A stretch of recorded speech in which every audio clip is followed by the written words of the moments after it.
there's a young man who's a construction worker, and he's working on the construction of a masjid, of a big grand mosque. And at the completion of the construction of this masjid, the sultan who ordered the construction of the masjid, he wanted all of the construction workers to leave. And the reason is because his daughter had asked him, this is the princess, the sultan's daughter, she made a special request that after the construction of this big, beautiful, grand masjid is finished, she wanted to be the first one to go into that masjid and pray 2 rak'ahs in the musalla with no one else there. So this was the request of the princess. So the masjid is finished, the construction workers leave, and this one construction worker, he was falling behind, he was late, and he didn't realize that everyone else had already left, and they had allowed the princess into the masjid to go pray. So as he's leaving, he catches a glimpse of the princess inside the musalla of the masjid praying 2 rak'ahs of nafl. And the scene was just so incredible to him. It was such an amazing scene. And he basically just fell in love with the princess. It was just a very beautiful image to him, and he fell in love with her. And it became more than that. He became infatuated with her.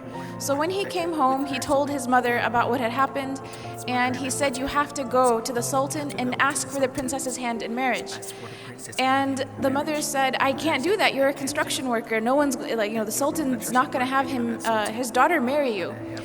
But this construction worker became infatuated. He couldn't work, he couldn't think, he couldn't eat, he couldn't sleep. He was just in a miserable state.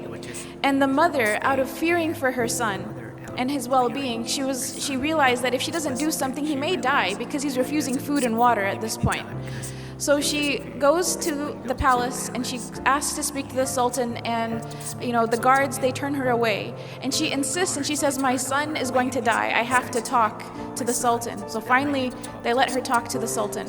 And she mentions the story to the sultan, and the sultan asks that she come back with the construction worker.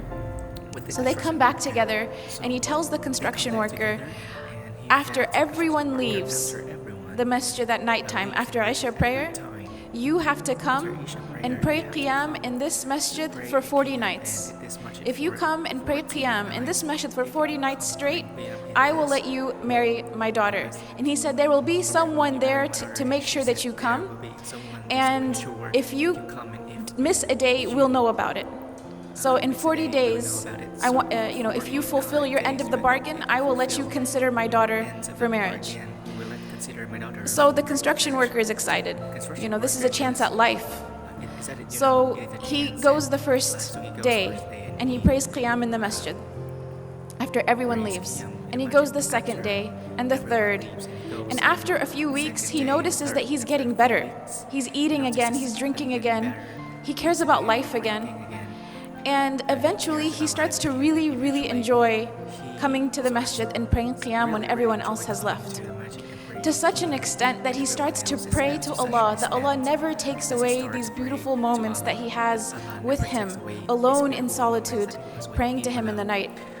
So 40 days pass, 50 days pass, 60 days pass, 70 days pass, and eventually the sultan asks to see the construction worker.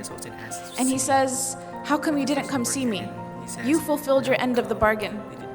You prayed all 40 nights. We saw that you prayed. How come you didn't come and see me?" And the construction worker turns to the sultan and he says, "Before I saw your daughter, my heart was empty. And the first thing of beauty that my heart was exposed to was your daughter. And that's why it grabbed onto that experience.